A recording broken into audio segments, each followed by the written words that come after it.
Becoming a freelancer can feel incredibly liberating. You're no longer beholden to a company setting your schedule or dictating what you work on. You're free to build a life and career that suits you. But it can also feel incredibly isolating. There's no line manager supporting you, no teammates, no colleague you can ask to check something, no HR or finance or IT support, just you. I'm Eleanor Steele and I'm the MedComms Mentor. I want to help you build that ideal, sustainable life and career. I've been freelance since 2018, so I understand the challenges that can occur. But a big part of my work is helping other MedComms freelancers overcome those challenges, whether that's through these videos or my mentoring or training activities. I know how it can be a massive adjustment going from working within an agency to setting up on your own, and how some of the challenges that can crop up might be really unexpected. I know as well how hard it can be to justify any time spent on training or development when you're freelance, especially if you feel like you need to be working for clients every moment of your working day. In fact, you might even need help with that mindset shift in particular, going from seeing training or, anything that isn't client chargeable work as something you can't find time for, to seeing these as a crucial part of running a successful freelance business. This is the first of 3 videos I'll be releasing around support for freelancers, a topic I've been focusing on recently as I was invited to write an article for the MWA journal Medical Writing on crafting a sustainable freelance career, including how coaching or mentoring can help with this. There's a link to the article in the video description, so do have a read and let me know what you think. So what do you need support with? Sometimes it's really obvious what the problem is. Maybe you've been asked to work on lung cancer, but you don't have any oncology experience. It's time to learn a new therapy area. Or maybe you have challenges with PowerPoint or even doing your first tax return as a freelancer. These kind of concrete problems have concrete solutions, but it still takes time to find those solutions and actually implement them. Gaps in skills and experience will often mean that you need to find some training, but the type of training and where you can actually get it as a freelancer might be the stumbling block. Procrastination or even justifying the time to do the training, even if you know it's important, can also compound the problem that you're facing. We'll look at all of these things in the next section of the video, but first I want to consider more nebulous challenges. Maybe even that uncomfortable feeling where you know something isn't quite right, but you're not entirely sure what's wrong, and you definitely don't have any idea how to fix it. That's a fairly common feeling for freelancers because we're out on our own in a complex, fast-moving industry. It isn't easy to know whether you're making the right decisions or approaching something in the right way if you don't have a sounding board or anyone you can look to as an example. It can be tough, but this feeling won't go away if you ignore it. Taking some time to define the problem will help you identify how you can fix it. You could maybe journal about it, do a mind map of exactly what you're experiencing and feeling. Maybe movement would help, so going on a walk and talk. That could be with a friend, but I sometimes find that I don't really want to talk to another person, so I will pop in my headphones and go for a walk and record a voice note talking through, so I look like I'm on the phone, but I've actually just talked to myself about whatever's going on. Knowing what's at the bottom of your issue will help you find potential support solutions. Now, it may be completely obvious without going through this whole deliberation process exactly what the problem is. Fair enough. Maybe you're finding yourself working every hour you're awake because you don't feel you can turn work down. Maybe you're struggling with networking to actually build a sustainable client base. Maybe you can never find the time to send out invoices and then feel terrified about chasing clients for payment. Coaching or mentoring could help with these kind of challenges. Now, there are overlaps, and coaches and mentors often use elements of both within their practice, but general definitions would say that a coach would ask questions and use active listening, reflecting back what you say to help you find solutions to your own problems. They don't necessarily have direct experience of your situation or the specific challenge that you are going through, but they will have training and experience around coaching people through problems. A mentor, on the other hand, will draw on specific experience to help you understand different options that are available to you, or make suggestions of potential approaches that you could use, maybe helping you put together a plan of exactly how you're going to do those things, maybe even offering contacts or other sort of avenues that you could go down to actually solve your problem. This is just a general rule of thumb, but coaching might be more useful if you're experiencing general business type challenges, or maybe issues with the freelance mindset or burnout, whereas mentoring could be more useful if you're experiencing MedComms-specific challenges. I'll also look at both of these in more detail later on in the video, but I do want to reiterate that it's going to be so useful if you can take the time to define your challenge and weigh up the potential support options that might help solve it. That way, you're more likely to find support that will really help. The kind of training that you need will depend on what kind of gap you need to fill. If you're having a challenge with some kind of software or a tech issue, then you might find the answer on LinkedIn Learning or YouTube.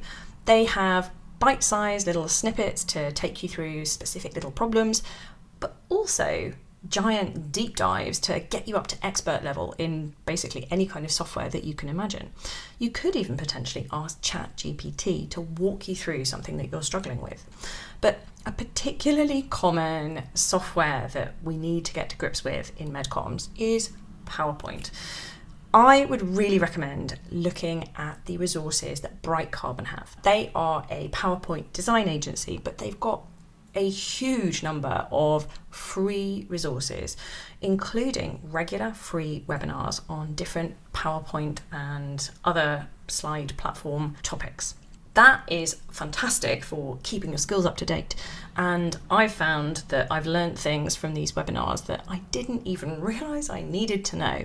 But they also have Bright Slide, which is a toolbar that you can add into your ribbon on PCs and Macs for magical additional features.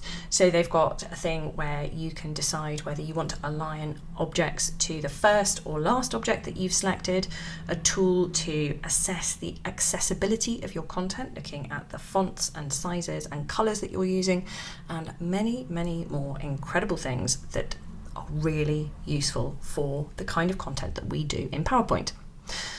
If we think about the example of needing to learn a new therapy area that I mentioned earlier, this is something where you could do a course on Coursera or FutureLearn or other platforms that run MOOCs, massive online open courses. Sometimes you have to pay for a certificate and maybe to get feedback on activities that you do within the course.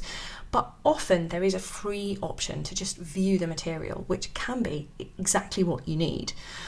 They have a lot of different courses on different diseases and aspects of diseases, but they also have other topics that might be relevant, maybe statistics. I've seen one on the data analyses used in clinical trials that look really interesting. But there's also pathophysiology of various different things, drug discovery, how different types of drugs work, so their mechanisms of action, and also different aspects of clinical practice, all things that would be really interesting and could be exactly what you need to get your knowledge up to scratch. If you're looking for more MedComms-specific training though, it might be useful to check out the resources from various professional organisations. All these links are in the description below, but you might want to look at EMWA or AMWA as a starting point. So they are the European and American Medical Writing Associations. They have both got conferences, journals, webinars, blogs and newsletters, and specific training activities. Now, you do have to be a member to access some of them, but they do have a lot of open access resources too. There's also ISMAP, the International Society for Medical Publications Professionals. Now, you might have heard of them because of CMAP, the Certified Medical Publications Professional exam that they run. But they have a lot of other resources too, including a conference, newsletter, free webinars, and even more resources for members too. MAPS is another organisation that might be a useful one to look at. It's the Medical Affairs Professional Society. So here we have a bit of an overlap between MedComms and pharma, because obviously medical affairs is a department within pharma companies. But again, there may well be really useful resources to help you with the challenge that you're facing. And they have a podcast, a blog, a magazine, and again, many more training activities and things for members. If you're looking for free resources specifically though, then the webinars from MedComms Networking with Peter Llewellyn are fantastic. There's a huge library on a massive range of different topics, including a few with me. I also have courses specifically for medical writers, so I can take you through the fundamental writing skills that you need to be a medical writer, through storytelling in MedComms, and looking at briefing and reviewing and comment incorporation. Again, there's a link to all this below, but if there's a topic that you would really like a course on, you can also let me know and I'll see what I can do. I'm also aware though that finding the right training is often the easy part. Finding the time and the brain space to actually do it is often where the wheels come off the wagon. I'm here to help you with that too. Training Tuesdays is what I would suggest. It's the ideal day to factor in training. It's early enough in the week that you've got time to do all of the other things that you need to do, but it's after Monday, as long as Monday is your first working day of the week. Mondays are the day where we have to deal with emergencies or urgent tasks, and also figure out what else is going to fit within the week, what we really have to get done. If you schedule some training time first thing on a Tuesday morning, probably an hour, and then decide what your goal for that time is, and do that training before you do anything else, you will actually get it done. So this means no email, no quick tasks, no just checking in. It's too easy to be sidetracked if we allow ourselves to do this. It's only an hour after all, and once it's done, you will have accomplished some training, because it's much better to plod through training activities just on 1 hour a week than aim to blitz it all in one session, but never actually do that session because too many things crop up and get in the way. Obviously, you need to find the time and day that works for you, but the principle is there. Schedule it, plan your goal, and don't get sidetracked. Coaching might be the best way for you to find support with general business challenges. So in a coaching situation, you will be supported to find your own answers. And this kind of business support isn't necessarily MedComms-specific, though some coaches do have MedComms experience. You might want support with general business planning to suit you and the way that you want to live and work. You might need support with putting systems in place, whether that's for finances or project management. These things can be really tricky for MedComms freelancers coming in on the medical writing side in particular, because when we're working in an agency, client services handles all of that stuff. We don't necessarily get exposed to it. You might also need some support figuring out your business structure options or tax support. These kind of things are probably better coming from an accountant, but a coach might also be able to point you in the right direction there. Mindset or burnout issues are something else that a coach might really be able to help you with. Now, this is not counselling or psychiatric support. If you're really struggling, see your GP and get some proper specialist help to get back on an even keel before attempting coaching. There's only so much that you can do in one go, especially if you're dealing with clinical depression or anxiety or other issues. But if you are embarking on coaching, they will help you define what's important for you and put together strategies with you to overcome any challenges that you're facing. So that could be things like uncertainty or instability that is inherent in the freelance life and can be very challenging to get your head around. Sometimes that means that people take on every piece of work that's offered, which leads to burnout, and sometimes it's very difficult adjusting to not having enough work some of the time. Now, both of these different considerations are partly about your mindset and adjusting to this new way of working. But it's also partly about business planning, knowing what enough work looks like, and having a cushion for slower months and a plan for building a broad client base so that slow months are less likely to happen, but you know what to do if they do. We also, as freelancers, often need to unlearn things that we've picked up during agency life for a more sustainable freelance approach. Freelancing is different from in-house work, and we need to make more proactive decisions about how we're going to do things and also potentially what we're going to do. I talk about this in more detail in my video about taking control of your freelance career, so you might want to watch that to get some ideas about what I'm talking about. In general, agency experience that you may have had is likely to colour how you approach things, but it isn't the only way. You need to find your own approach as a freelancer and allow it to evolve over time, because life changes you and you don't have to be rigid, especially as a freelancer. We often also need support with boundary setting and tools to help us enforce those boundaries. Now, these tools are particularly important because watching people trample all over the boundaries that you have worked hard to define is almost worse than not having the boundaries in the first place. So this might be around your working hours and days, maybe creating time for things outside work, maybe caring responsibilities, but also maybe fun stuff, sport or exercise or hobbies. These things are important too. Once we've defined what those boundaries are, we need a safe space to practice enforcing them or work through any objections or mindset issues that we might feel around actually enforcing them in practice so that we can do it effectively when put in that situation. It can feel really wrong to say no to a client or ask them for more time or defend your rates. It is not wrong. It is not wrong to do these things. It's hard the first time, but having a strategy and sets of tools that you can use will make it easier and help you get used to it in the long run. Freelancers sometimes also need support around building focus on other areas outside of work so that our self-worth isn't inextricably tied to our work and what we're doing day to day.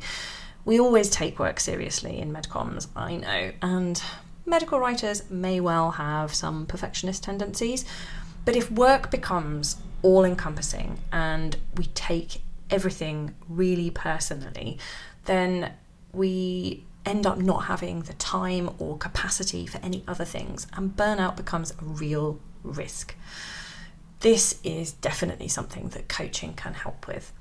But when you're choosing a coach, you need to find the right person for you. They're not all the same, obviously. So look at a few different coaches. Maybe ask friends or relatives for recommendations.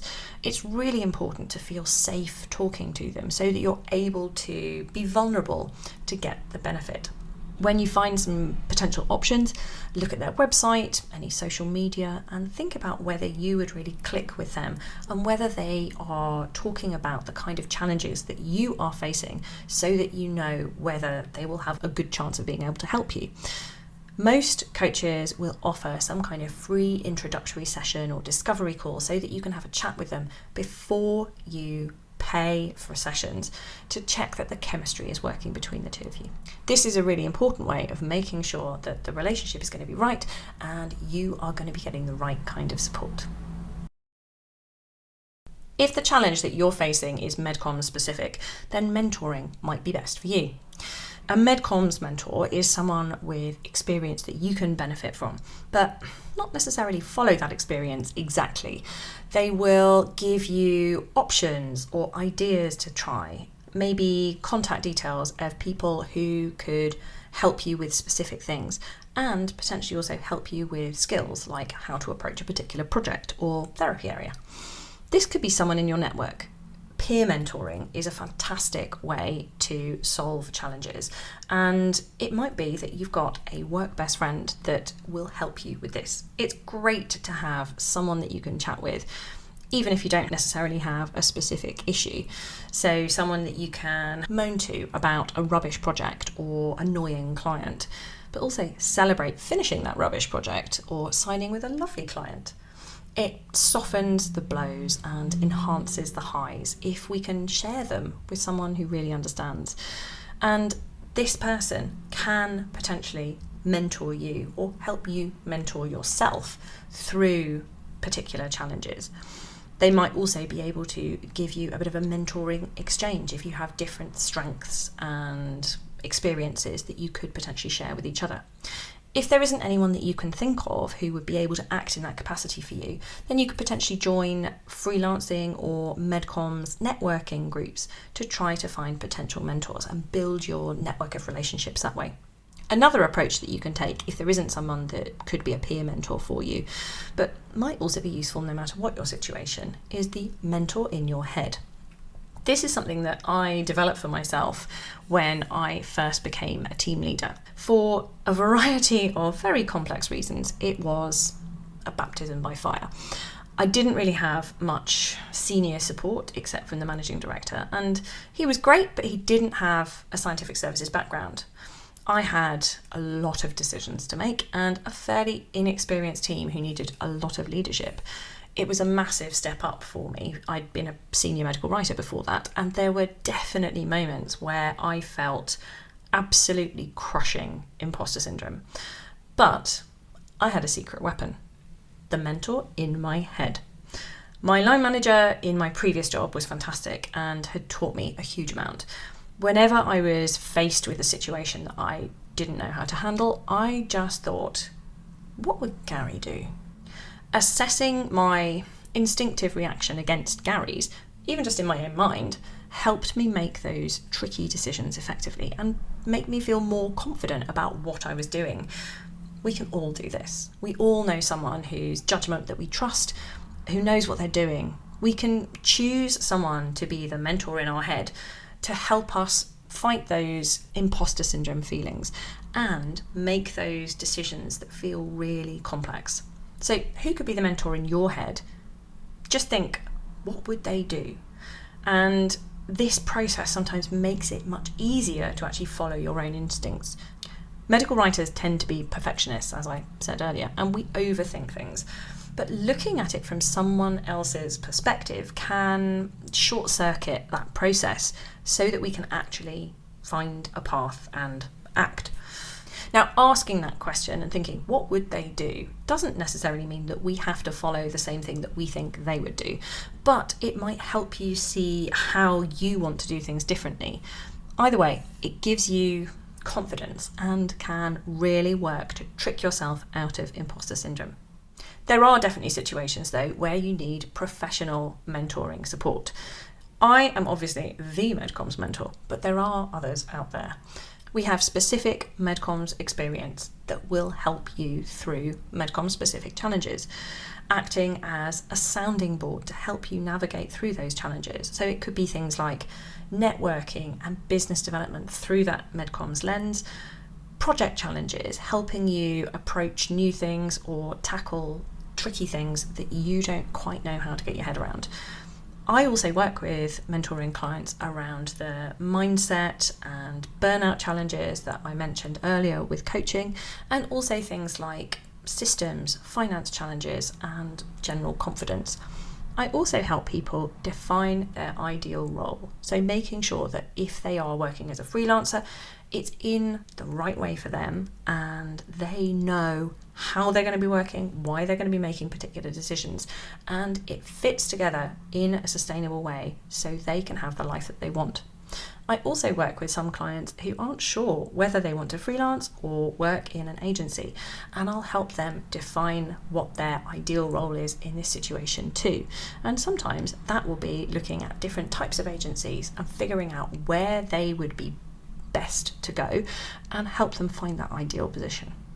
Either way, if you are interested in working with me as your mentor, then you can sign up for a free 30-minute call to discuss your challenge and see if we would be suited to working together.